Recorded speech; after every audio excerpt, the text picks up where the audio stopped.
Vous êtes nombreux à réclamer cette émission qui vous est toujours présentée comme d'habitude par les fils du pays, Samba Olunga de père et de mère. Merci de nous suivre en direct de Kinshasa. Merci de nous suivre partout à travers le monde et toujours sur cette magie des réseaux sociaux qui nous amène un peu partout. Matondo mingi pe na bino nyonso bozo continuer ko réclamer Samba Olunga malgré bâton difficile toza ko traverser. Merci de nous suivre, merci de nous rappeler à chaque instant de partager avec vous l'actualité comme d'habitude. Atozo ke ndenge ni yokomona kaka actualité ezolanda yo ato lobi ozwa quelques secondes ya répit ozomona kaka bato baza kotuna yo actualité eza ndenge nini. Merci vraiment de partager avec nous cet instant magique de l'histoire de la République démocratique du Congo qui fait aussi de nous des gens particuliers qui vous informent de temps en temps. Mato domingi na bino nyonso yo bozali kopesa biso confiance pe fidélité. Na ye lisusu liboso na bino na cadre ya information ndenge topesela kango avec l'assurance que soki yo ozana nous abonner te oza liker na vidéo te faut kosala yango liker vidéo. Partagez avec le voisin, surtout, laissez-nous des commentaires, dites-nous ce que vous en pensez. Vous pouvez aussi nous apporter votre soutien dans les numéros affichés en bas de votre écran. Voilà. Justice Yanzambe Irataka Motote. Franchement, j'aime bien cette sentence. Yango bomonaka chaque fois na lingaka na pesa émission. Na zongi la kabinoka na likambo oyo émission nyonso ezaka occasion pour moi de rappeler au commun des mortels que justice yanzambe et rataka motote justice yanzambe moto moko te akoki ko échapper na contrôle nango soki okobosa na émission oyo kobosa na Samba Olunga kobosa na yo justice yanzambe te po lobi oloba te ke o bayebisaka ngai te à moins ozali averti. Nalombango na kei na basango, webi ke sango ezali dominé na corps oyo, bamusu baza ko benga historique, bamusu baza ko mona gâchis, to pe perte ya temps. Accord signé na Washington ezali ko continuer komemela biso ba événement to pe ba réalité mususu. Awa debe ezali ko continuer. Quels sont les contours qui donnent de l'assurance par rapport à l'application de ces prétendus accords nini oyo ezali kobongisama na kati émission tozali kolobela ba disposition oyo États-Unis azui sur demande ya République démocratique du Congo pour que accord oyo effaillir te lokola na momesano na kolobela bino awa ba information oyo euti départ États-Unis d'Amérique par rapport à l'administration américaine mabongisami na bango ezalaki ndenge nini parce que bazalaki averti que l'accord mingi oyo ezali signé na cadre de République démocratique du Congo ezalaka respecté te. Température ezandenge nini na Kigali après retour ya ministre ya affaires étrangères ya Rwanda, le jeu de la manipulation continue. Selon certains observateurs, ceci démontre clairement que Rwanda azali na intention te ya ko respecter accord. Qu'est-ce qui va arriver? Samba Olunga est au cœur de l'actualité pour vous parler avec des bons détails et des analyses sur ces sujets. Tokolobela pe oye salami na Bukavu lelo na ville ya Bukavu ba observateurs ba témoins bandeko na biso bazali na Bukavu balobi plusieurs militaires rwandais bazali kokita na nzela ya Kamanyola direction Uvira. Selon bango bazali ko se préparer pona bitumba ba camion ebele na ba militaire rwandais ezali ko se diriger na Kamanyola de Bukavu à Kamanyola. Qu'est-ce qui se passe? C'est-à-dire balingi kimiate nini ezali koleka. Webi malamu que Samba Olunga azalaka penda na motuya ya kokota na mozindo ya makambo. Tokolobela pe na kati émission oyo tweet ya mwana ya Museveni. Mwana ya Yoweri Museveni azali koloba, je vais les lire pour vous. Que dit le fils de Museveni? Mwana ya Museveni alobi président Félix Tshisekedi. Voilà, je vais trouver les tweets pour vous. Alobi ye asolola ki déjà na président Félix Tshisekedi à propos ya voilà. Bientôt nous aurons plus de visas entre l'Ouganda et la RDC. Nous n'aurons plus de visa, pardon, entre l'Ouganda et la RDC. J'en ai discuté avec mon grand frère, son Excellence Félix Tshisekedi, et il a accepté. Alors, vous, Ougandais et Congolais, vous êtes des Mweremere. Donc, des Mweremere, ezali ba tribu moko eza kuna na Ouganda, et ça la que bango baye baka que il y a des liens entre certaines populations de la République démocratique du Congo na ya Ouganda. Donc, ça c'est ce que dit le fils de Museveni, oyo ba Congolais belé balingi kopesa confiance te. Na kolobela ngo pe na kati ya émission na biso ya mokolo ya lelo. Donc, et la rumeur qui circule sur un général Oyazali nommé ancien général ya armée américaine, Azali nommé par Trump pour gérer les Cambo Oyo, ya République démocratique du Congo na Rwanda, c'est-à-dire question ya neutralisation ya FDLR, p les Cambo ya retrait ya ba troupes rwandaises. Alors, quelle est la vraie information? Je serai encore là pour vous donner les vraies informations sans inventer quoi que ce soit. Alors, je vous dis merci. Vous qui avez choisi cette plateforme pour partager l'actualité de la République démocratique du Congo, vous êtes déjà en ligne. Bokabola, ba information. En tout cas, nazako compter mingi sur partage na bino chaîne Oyo, ezali sika batebele nan ba découvrir te sambolo ngazawat. Ce qui pour lukiango na YouTube, ezako mona na pasi. Alors, vous qui tombez sur mes vidéos, faites vraiment le maximum de partage. Partagez avec le voisin, donnez de la force à cette chaîne. Surtout, il faut liker pour ne jamais manquer l'actualité. Pour que si j'ai une vidéo mingi, like, pe façon vous allez visiter, vous allez continuer qu'on peut s'en force, pe qu'on peut s'en force pour que nous continuer qu'on informer bino. Encore une fois de plus, matondo na bino nyonso. Nazongia wa nasango parce que boyebi malamu que uta signature ya accord oyo et Salema qui accord de paix entre République démocratique du Congo na Rwanda, débat et komi makasi.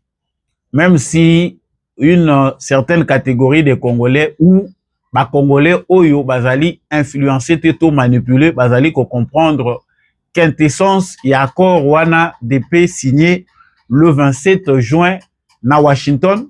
Il y a aussi une autre partie des Congolais qui sont certes sous la manipulation de médias rwandais ou des réseaux sociaux qui sont aujourd'hui payés par des communicateurs rwandais au bazali comme la biso cacophonie à la place il y a ba échange constructif. Alors, actualité na biso lelo ezali ko tourner autour ya nini. Après signature, il y a accord de paix, il y a encore un débat qui a eu lieu. Ce débat-là, ezali ko tourner autour, il y a ba contour topé à venir où ezali réservé na accord wana. Pourquoi certains observateurs ont peur de cet accord? Où ezana bato baza kondima na bango que accord ekoki komema kimia. Ezape na bato bazali réticents ou sceptiques vu ba antécédent. Même na cadre analyste on toza ko sala soki omoni que événement wana avec le temps ezalaki ko se dérouler malamu te soki osali compilation ya ba accord nyonso ko komona que en tout cas bato pe bakozala na doute tout en restant dans la pensée républicaine, baza peut-être na raison na bango. Le Rwanda n'a jamais accepté quoi que ce soit signé avec la République démocratique du Congo. Tant bazali pe kosala toujours même compilation ango bazali kosala rétrospective, il y a nombre de fois où la République démocratique du Congo na Rwanda basangagea pour neutraliser FDLR. On trouve que le FDLR c'est vraiment un alibi légendaire pour les Rwandais où ils ont ça que bango batika Congo kimiate. Aussi longtemps que Kagame existera, les FDLR continueront à exister, même de manière imaginaire. Alors, qu'est-ce qui se passe maintenant aujourd'hui? Il faut d'abord que accord de paix oyo il n'a qu'à la signer car aux États-Unis tendingi tuyo komona ngolelo. Et comme na États-Unis à reprendre Azuma Kambo en main parce que après contribution il y a ba état ebelé ba initiative ebelé ils ont mis ba processus ils ne sont pas arrivés à une telle conclusion. Paul Kagame n'a pas accepté de signer au mois de décembre 2024 et l'Amérique a repris les choses en main. Signature et salami. Alors, nous avons reçu l'information. Information ezali nini? Qu'est-ce qui donne de l'assurance que guerre ya Congo est sili? Que je suis moi trop rapide hein, parce que compréhension na biso ya ba fait ezali ndenge mon côté. Il y a aussi beaucoup de Congolais qui ont compris que c'est déjà fini pour la guerre du Congo. Premièrement, l'enthousiasme après avoir compris les problèmes qui opposent le Rwanda à la République démocratique du Congo. Donald Trump est très enthousiaste parce qu'il a au moins compris. À comprendre qu'il a noté au début. Il fallait beaucoup de temps pour que les présidents américains se saisissent pleinement du dossier congolo-rwandais. Et maintenant qu'il a compris, penchant naïe d'abord, premièrement, en tant que businessman, politicien qui veut les intérêts de son pays, et Zali beaucoup plus d'un côté à Congo, vu ce que le Congo représente aujourd'hui pour le monde et aussi pour les États-Unis d'Amérique. Le Congo aujourd'hui, c'est une aubaine. Et Zali opportunité mounene ya États-Unis. Et d'aucuns se demandent pourquoi pendant tout ce temps, les États-Unis ont laissé ces désordres en République démocratique du Congo, alors qu'il y a des opportunités qui ne se retrouvent nulle part ailleurs dans le monde. Et Zali, légèreté, paix, tokoye kolobanini, bozoba, tobenga ndenge wana na lingala, y a administration américaine, na ba président o musuba lekaki. Ils étaient soit floués, na ba coopérants oyo ba géraka ba dossier oyo. Bomoni que même na niveau ya Trump, combat et salami makasi, y a ba lobby, ceux qui cherchaient à convaincre Trump de leur manière. Bomoni lobby pro Katumbi Kabila Moussale Salaki en Amérique pour na contredire Tshisekedi. Tout ce qui était proposé en bien pour le Congo et les États-Unis était contredit par un groupe de mafieux payés pour aller donner de fausses informations. En réalité, cette affaire de lobbying, ezali affaire moko ezali konyokola. Yango monaki na suka tango Tshisekedi azui ba conseiller ya malamu batalisie ba lobby non kata pokanga porto libela. Donc akangeli bango banzela nyonso boyokaki communiquer ya soko ba pesaki sur demande des États-Unis. Plus jamais ba faire ya République démocratique du Congo na États-Unis et koki kozala traité par des lobbying. C'est-à-dire que vous allez traiter État. Si les États-Unis ont un problème, bah, qu'on s'adresser directement à la RDC. RDC sur un problème, à qu'on s'adresser directement à l'administration américaine. Et voilà la porte se fermant pour Moïse Katumbi et Joseph Kabila. Ça, c'est ce qui illustre l'échec. Il y a lobbying, Topé Moussala Mabe, Oyo Kabila na Katumbi, Basala qui n'a États-Unis pour empiéter sur les démarches tentant à ramener la paix à l'est de la République démocratique du Congo. Alors, l'inquiétude qui repose dans ces dossiers, parce qu'il y a des gens qui nous présentent des bons arguments, voilà, il faut pas prendre tout ce que Tshisekedi dit comme argent comptant, cet accord-là bien qu'il est signé, il y a des doutes, de forts doutes que cet accord-là puisse être respecté et que cela ramène la paix. Pourquoi cet accord-là est incontournable et que les Congolais qui sont en avance dans les réflexions peuvent déjà célébrer la victoire. Donald Trump, ayoki Rwanda, ayoki Congo. Bien que penchant déjà ezali, balaki si conflit ndenge ezali. Avant ayeba, États-Unis a géré un dossier belé. Si vous voyez une administration américaine au monde, États-Unis a géré un monde. Il y a beaucoup de dossiers oyo mutu moko ako maîtriser ngote. Alors il faut la na bateau baza ko faire comprendre yo ce qui se passe dans les coins du monde, des gens qui t'informent de la bonne manière. Pose que mutu apesi information mabe, yeba pe décision ko ezaka ya mabe. Yango moni bateau ba trafiquer kana ba information ba koma pe ba commerçant na sima ya ba fausses informations. Azu information koto yo a biaisé yango amemi kuna kwa yebi ke na se aza ko lia bongo. Et c'est comme ça qu'il y a aussi des individus dans des couloirs qui inventent des guerres. À la place guerre et zalate mais guerre et salami parce qu'il y a des coopérants dans les couloirs. De la même manière qu'à faire la République démocratique du Congo. Mais M. Trump a décidé avec son administration d'accompagner le Congo vers la paix. Et ça, il n'y a plus de marche arrière. Trump a non seulement intérêt à États-Unis d'Amérique, mais il a aussi besoin de l'honneur. À l'objet bazar au il a pris Nobel de la paix. Il est revenu plusieurs fois sur les dossiers congolais avec les soucis que ces dossiers-là, comme d'autres dossiers, l'aident à se valoriser. Parce que Bazali Koubeb, sa réputation n'a par les médias européens. Les Européens, na ba Américains mususu bazo présenter Trump na image moko ya mabe. Yango yepa lingatika symboliquement une image que Azali mutu moko ya kimia. Et les dossiers congolais fait partie des dossiers sur lesquels il se penche pour que azo honneur wana oya Azali koluka. Alors ba décider nini? Congo a lobby, boyoka ki makamama Thérèse Kayikwamba lobaki lorsque bazalaki devant Trump. A lobby to lingite que États-Unis azalaka loi mutoya la kisi batunzela et puis azongi na ye. To lingi botika la nakati. J'ai lu ce discours là na bémission elekaki. Ayebisaki ba américain que nous voulons que les États-Unis nous accompagnent. Ça dit to lingi accompagnement isuka kaka wate to lingi to bo accompagner biso tina accomplissement. Le ministre des Affaires étrangères rwandais était la bouche bée à regarder ce que disait la ministre des Affaires étrangères du Congo, Thérèse Kayikwamba. Tolingi papa bo mabiso, toyebi déjà Rwanda. Donc en d'autres termes, il disait déjà que toyebi Rwanda nandenga zalaka bakolinga ko respecter te. Yango après rencontre ya naba ministre des Affaires étrangères ya Congo. Parce que c'est maintenant que nous apprenons que Félix Tshisekedi a une invitation spéciale. Wana ezali pona mois ya octobre.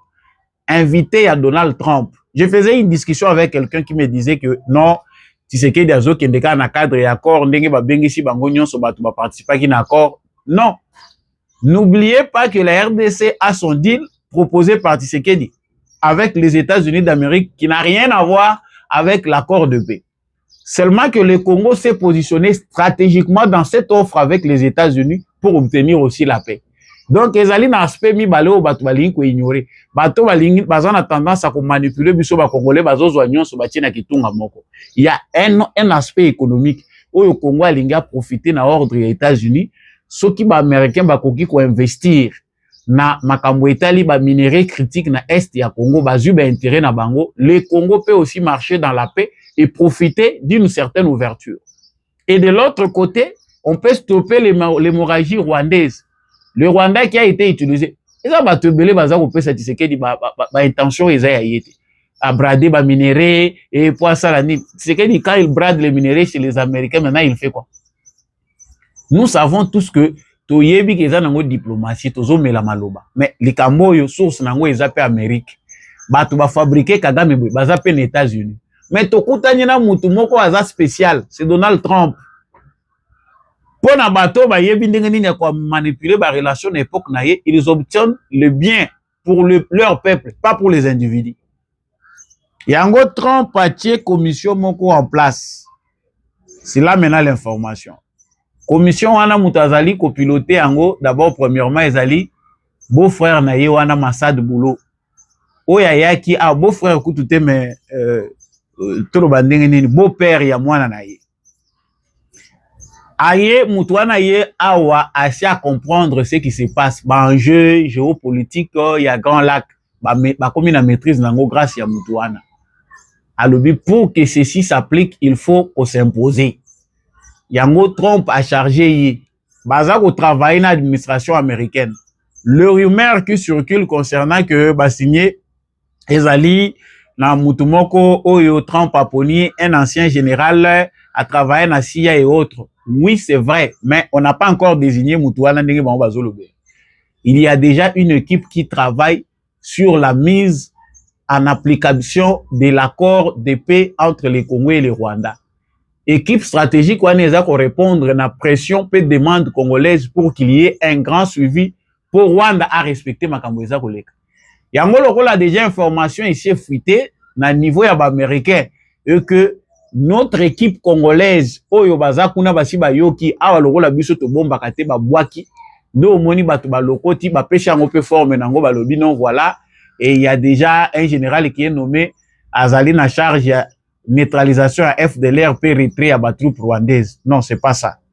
Là nous avons ajouté de notre ezali bon on a benga kango coefficient à dramatisation. Nous aimons bien dramatiser les choses pour nous donner les formes, donner à ça la forme que nous voulons. Mais la vraie information est que il y a une équipe qui travaille là-dessus. Yango moni biso bato tozali déjà pas informé avant to lobai que makambo esi esili.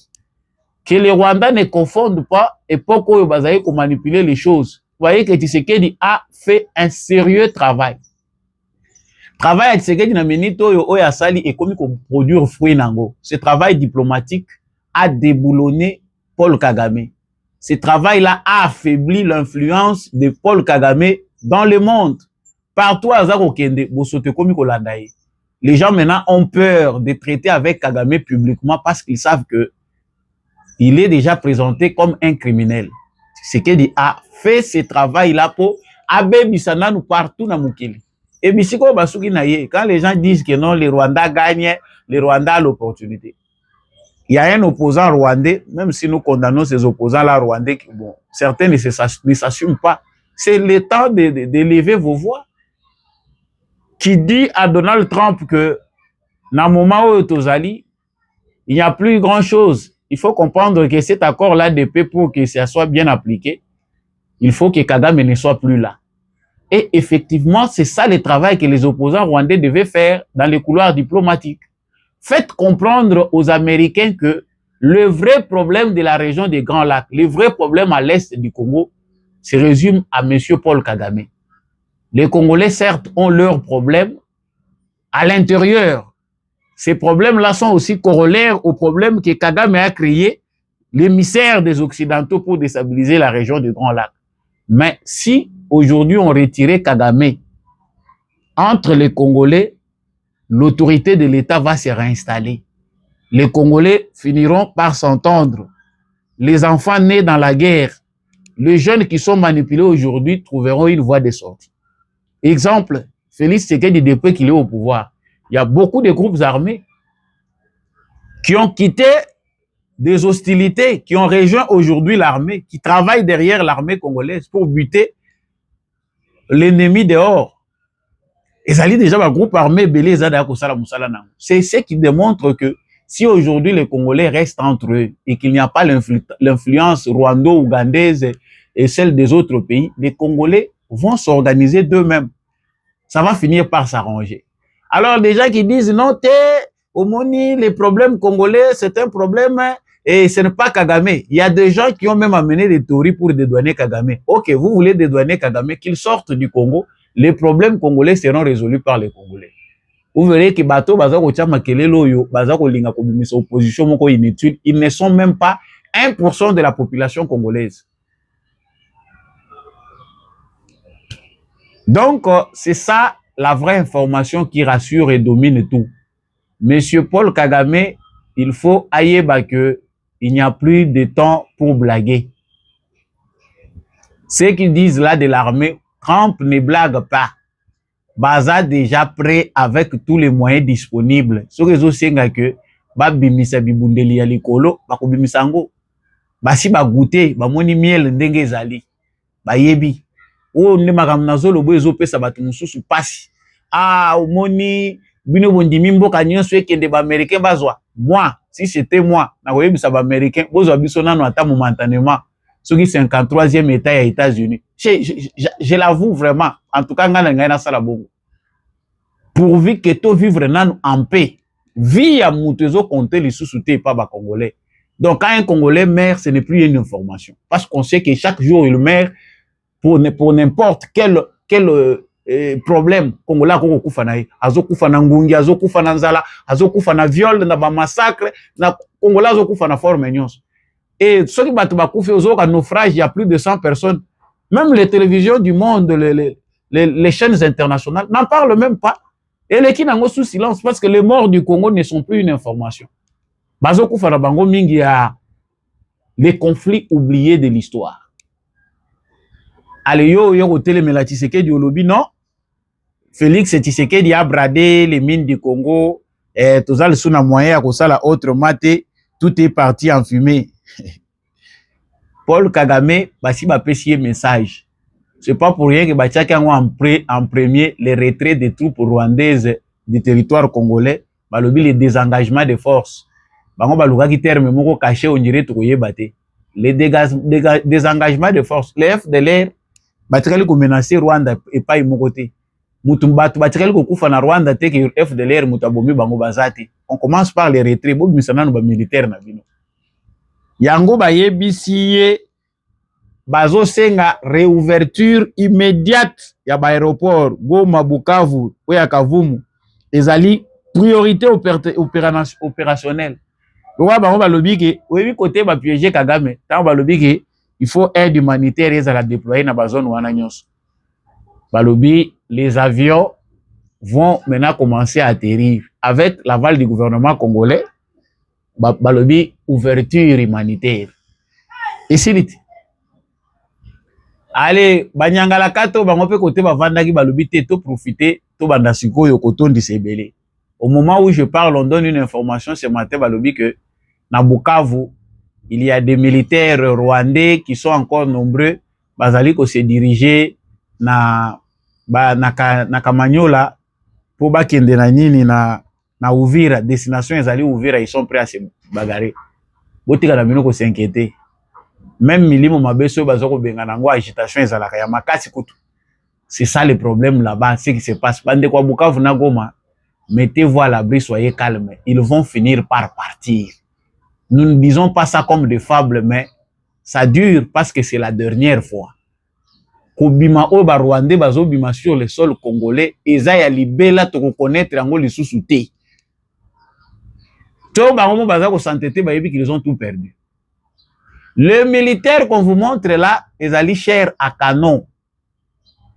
On a ramassé des jeunes gens, des militaires, des forces, des jeunes gens de na Congo, batie bango balati batenu balobi non, to former 8000 hommes oyo bakobunda.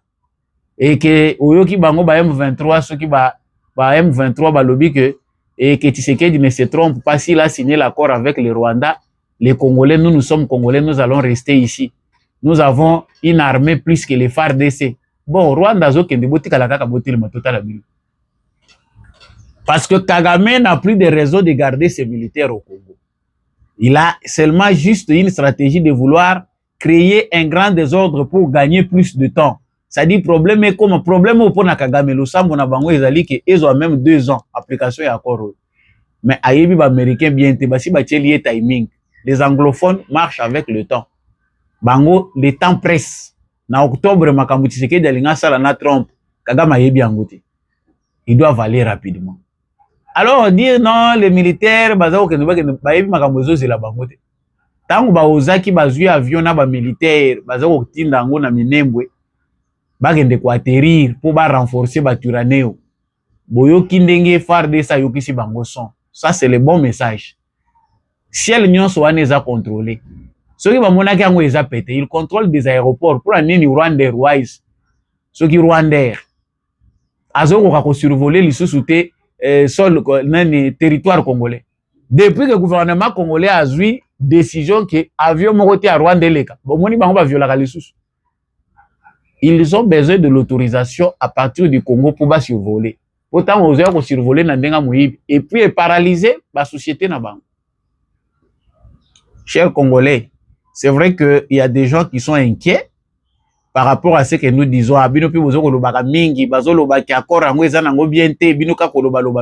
Vous avez le droit d'être inquiet. Vous avez le droit d'avoir des doutes. Mais au moins, rassurons-nous que c'est la fin qui justifie les moyens. Tshisekedi a prêté serment. Kabila nous a trahis, il a fini par partir. Pourquoi Bamoussou Soubozan a tendance à couper Tshisekedi tenter? C'est Tshisekedi qui paye les pots cassés. Il y a bateau, basali 50 ans, il y a destruction méchante. 50 ans d'enterrement de l'État congolais. L'État congolais n'existait plus. Le Congo n'existait que des noms. Sokozo Malibanda, Mindele Bazolo Banakombo à Congo. So lelo moni ba indi seli Tshisekedi po ba yebi ke abotoli bango ba droit nyonso ya muyibi ba usurpation d'identité. Ils se font passer dans des couloirs comme des Congolais, parlant au nom du Congo. Le roi lelo ba moni Congolais, vrai Congolais de sang, a telemeli bango, a lingi lisusu te mutu aloba na kombo a Congo na ndenga mayuya, ale balingi ba bimise mutu mabe na misu ya ba Congolais.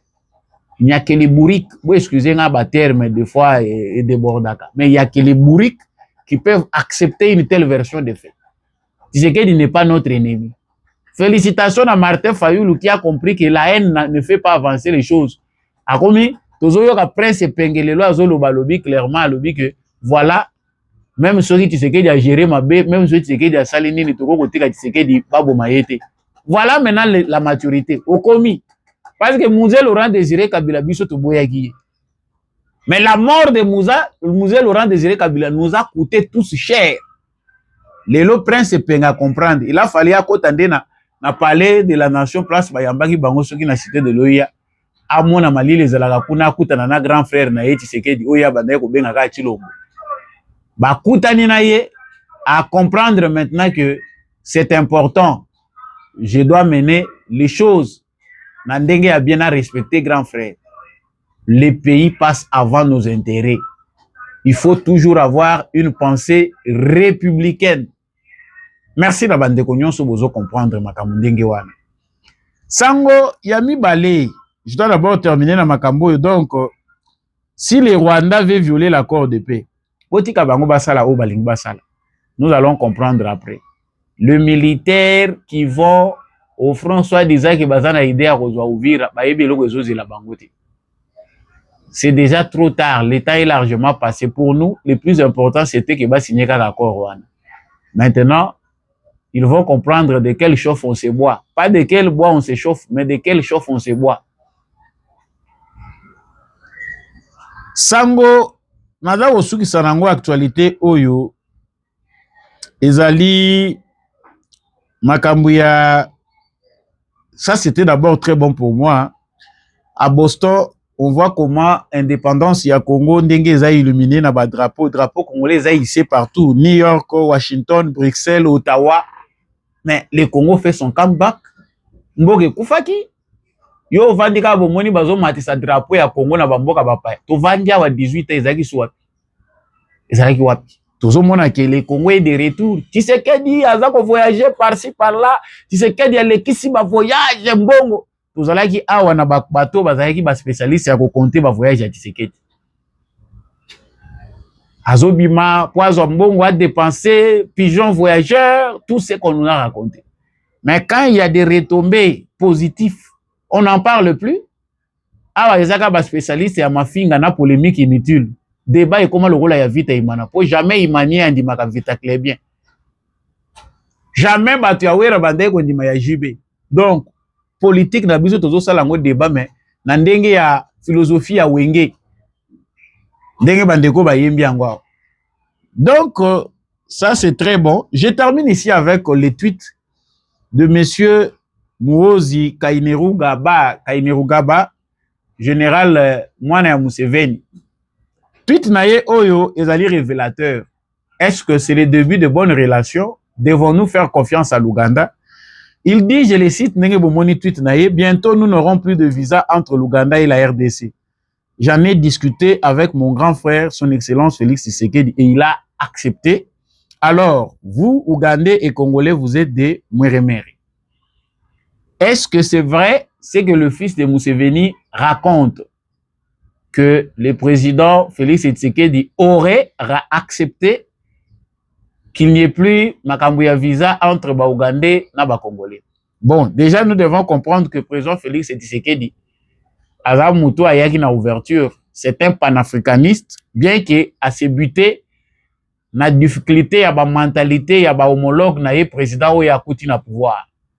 Tshisekedi ayeye moko alobi clairement qu'il avait l'intention de construire des ponts. Mais là, il est obligé de construire des murs parce que bateau ya kouti baza animé de mauvaise foi. Ils sont tellement impliqués dans des gains injustes qu'ils ne peuvent pas voir l'espoir oyo ezali ya kote le misa Congo pour qu'Afrique mobimba ait décollé. Mais ici, le fils de Museveni jette ça dans les réseaux sociaux. Il dit voilà, plus de visa pour l'Ouganda et la RDC. Aux Congolais qui de Ouganda visa exacté. Aux Ougandais aux Congo visa exacté. Et c'est trop tôt. Et c'est une maladresse. D'abord, s'il faut aller dans les détails, que le Rwanda est accusé, à même titre que le Rwanda, d'être aussi derrière les M23. Même si le gouvernement congolais ne s'est pas penché là-dessus, sur base de la collaboration, où ils allaient bonne, au moins officiellement, entre l'Ouganda et la RDC. Les deux armées, les armées des deux pays collaborent. Le résultat est jusque-là positif. UPDF na FARDC bazali ko collaborer na traque ya ba ADF et voire même les Codeco. Et les opérations se passent bien. Mais il y a quelque chose qui ne va pas. Ezali kaka Uganda, même yé moi na Museveni azalaki très arrogant. Mais ce Hollandais siko bomoni que arrogance est diminuée. Analyse on a sina salaka on a mission et les kaki. J'ai fondé mon opinion dans le but que c'est vrai que l'Ouganda a des comptes à rendre au Congo. C'est vrai que les Ougandais sont très proches de Kagame, mais les Ougandais ne sont pas prêts à se noyer avec Kagame ou subir ce que Kagame est en train de subir en ce moment. Tolobite qu'il faut que le Congo fasse confiance à l'Ouganda, mais le Congo a aussi bien travaillé sous Tshisekedi diplomatiquement pour isoler de plus en plus Kagame. Parce que l'Ouganda a compris que le Congo est géré par la sagesse. Mais est-ce que faut-il que dans un moment où biso peto comme on a même titre que Rwanda? Non. Bomoni mwana ya Museveni arrogance na ye maloba na ya bandaye koganga a diminué en muke. Mais nous savons aussi que prudence est mère de sûreté. Bateau le rôle basali bloc na bango. Il y a bateau basali race moko. Bamoni qui doivent se soutenir jusqu'à la mort. Ils n'ont pas tort.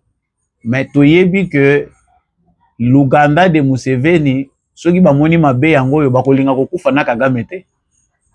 Et c'est un peu ça. Mais pour ce qui est il y a makambu, il n'y a pas de visa pour les Ougandais au Congo ou les Congolais en Ouganda. Papa, boche lo Rwanda na frigo. Bocha ngona Mali ya bien, bocha bakadena. Pas pour l'instant. En tout cas, l'instant, le moment est crucial. Si nous avons fait cette ouverture pour d'autres pays, pour ce qui s'agit du Kenya, de l'Ouganda, du Rwanda, bamboko nyonso, te, boli bisabiso. Tu veux que le président Tshisekedi azali na vitesse moko makasi. Ou ezali te vitesse au biso ba Congolais tozanango.